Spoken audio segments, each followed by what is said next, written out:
ragazzi, ben ritrovati sul mio canale. Oggi siamo qui per l'ultimo video dell'anno. Se ci ripenso è passato esattamente un anno dal primo video che ho caricato qui sulla piattaforma di YouTube. Non mi sembra vero, mi sembra assurdo, non avrei mai pensato di creare un canale YouTube nella mia vita. È iniziato tutto un po' per gioco, quindi sono felice di condividere con voi le mie esperienze e soprattutto le mie grandi passioni, che sono i viaggi, il cibo strano e soprattutto l'abbigliamento. Quindi sono strafelice di aver creato questo piccolo spazio virtuale dove poter condividere con voi tutto ciò. Partiamo subito perché ho deciso di creare questo video. Tutto era iniziato che avrei voluto creare un video dedicato a uno dei miei buoni propositi per il 2021, ovvero la visita in Giappone. Purtroppo mi sono resa conto in fase di registrazione che non lo sentivo mio, non perché non amassi il Giappone, è uno dei miei sogni da quando ho 15 anni, ma per il semplice fatto che, non avendolo visitato, mi sembrava troppo strano parlare di qualcosa che in realtà non so neanch'io. Cioè, io ho studiato, ho fatto un itinerario, ve lo faccio anche vedere, mi sono impegnata con il mio un itinerario di 15 giorni, ma non lo so, non mi veniva naturale parlarne, quindi ho deciso di fare questo video dedicato ai buoni propositi per il 2021 e tirare le somme di questo 2020 un po' pazzerello, un po' strano, un po' fuori dalla norma. Quindi partiamo subito.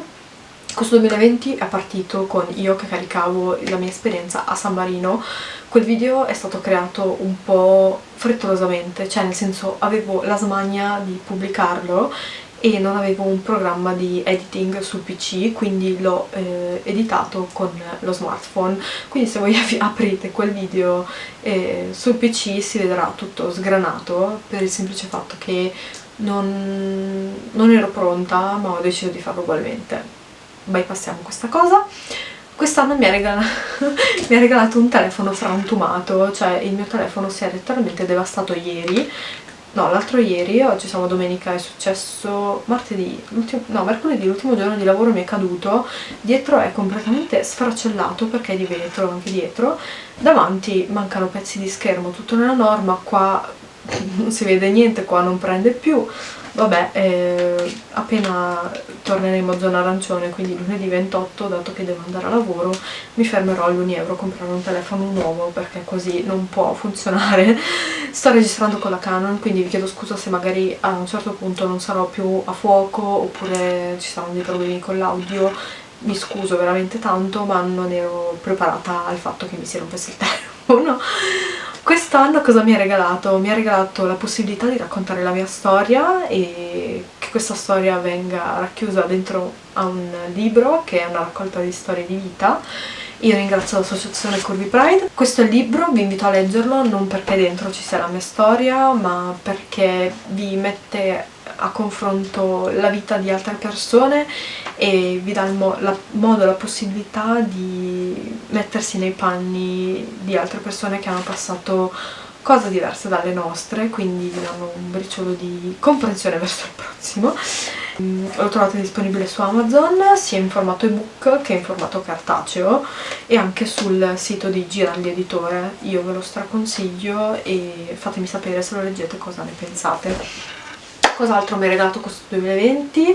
Mi ha regalato tanta felicità e gioia nonostante il Covid. Come sapete ho avuto il Covid, non so qua parlarne ancora perché mi ha rotto un po' le scatole sinceramente, cioè nel senso è stata un'esperienza che vorrei cancellare. Non sono stata male per fortuna, mi ritengo fortunata per non aver avuto sintomi, se non 3 giorni contati di raffreddore, ma non voglio dedicare tempo ulteriormente a questa mia esperienza.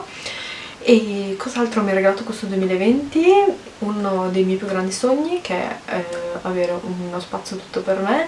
Mi trasferirò a gennaio, dovevo trasferirmi a dicembre, ma purtroppo non ho il gas ancora attivo e c'è un po' di freddo, quindi non si può. E aspettiamo gennaio con tanta ansia. Altre cose direi di no, cioè ho fatto veramente poche cose questo 2020. La lista dei miei buoni propositi del 2019 non è stata rispettata, alcune me li trascinerò nel 2021, altre invece è andata pace. pace. Passiamo ora alla lista dei buoni propositi per il 2021. Ne ho uno e basta, che poi è uno, e dire una parola, è viaggiare il più possibile. Questo 2020 non ho avuto l'opportunità di viaggiare come avrei voluto e ho tanti ricordi di viaggi passati che mi custodisco dentro, ma ho anche tanti ricordi che ho voglia di creare. Mi spiego meglio. In terza superiore sono stata per una settimana in Irlanda. Per chi non lo sapesse, mi sono innamorata della città in cui sono stata, che è Londonderry, perché mi è rimasto così impresso. È stato il mio primo viaggio, tra virgolette, da ragazza matura, cioè nel senso è stato un viaggio che ho affrontato senza i miei genitori, se non con la mia migliore amica dell'epoca e in una casa ospitata da una signora anziana. Quindi è un viaggio che mi porterò per sempre nel cuore e mi piacerebbe tornarci, non solo per salutare Josie, che ho adorato e con cui sono ancora in buoni rapporti, ma per vedere con occhi diversi quello che ho visto all'epoca. Quindi è un viaggio che mi piacerebbe rifare. Il primo viaggio che farò nel 2021 appena si potrà è andare a trovare la mia amica in Romania.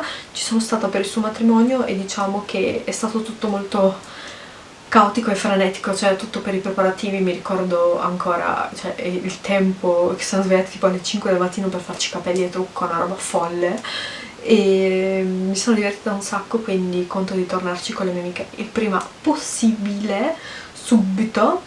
E un altro viaggio che mi piacerebbe fare, appunto come vi dicevo, è il Giappone, ma quello richiede veramente tanto tempo, un dispendio di energie notevoli, perché prima è tutto da organizzare, poi bisogna fisicamente andarci e bisogna starci almeno 15 giorni per poter visitare tutto il Giappone al meglio.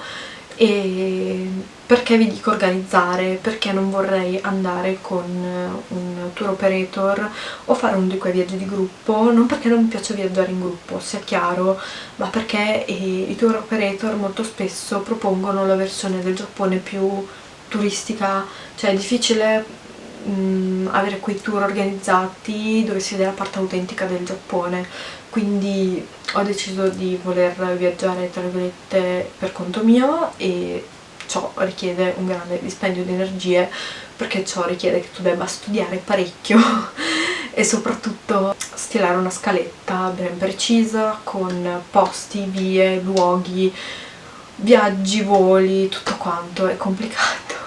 È complicato, ma ce la farò. Ormai sono esperta, poi sto aspettando notizie ufficiali da parte del mio ragazzo, perché è un viaggio che vorremmo fare insieme. Probabilmente ci andremo più in là, non quest'anno, non nel 2021, perché lui, lavorando nel campo della ristorazione, ha uno le ferie col contagocce, secondo sempre ci riduciamo all'ultimo a decidere cosa fare nella vita. Mi ricordo a Vienna che l'abbiamo deciso tipo a caso, cioè in teoria quel weekend doveva lavorare, gli hanno detto guarda siamo chiusi.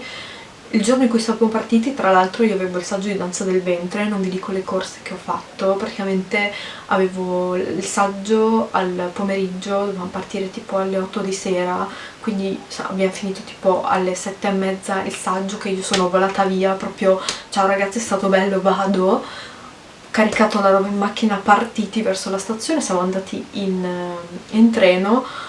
Tutto sto bordello per niente, perché poi il treno è arrivato tipo con 4 ore di ritardo, quindi dettagli. Però è un viaggio che vi consiglio, andare in treno, perché vi fa vedere veramente dei paesaggi spettacolari.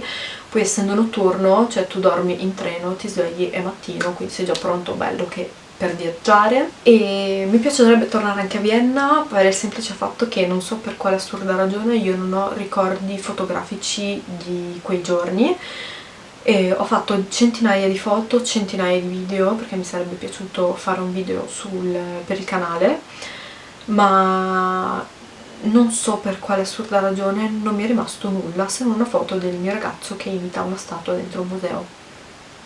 Le uniche foto rimaste sono quelle che ho caricato su Instagram, che ringrazio Instagram perché altrimenti non avrei neanche quello, e mi si è cancellato tutte le foto di quei giorni, non so perché. E tutte le altre foto invece ce le ho ancora ad oggi, ma quelle di quei giorni sono completamente andate. Mistero.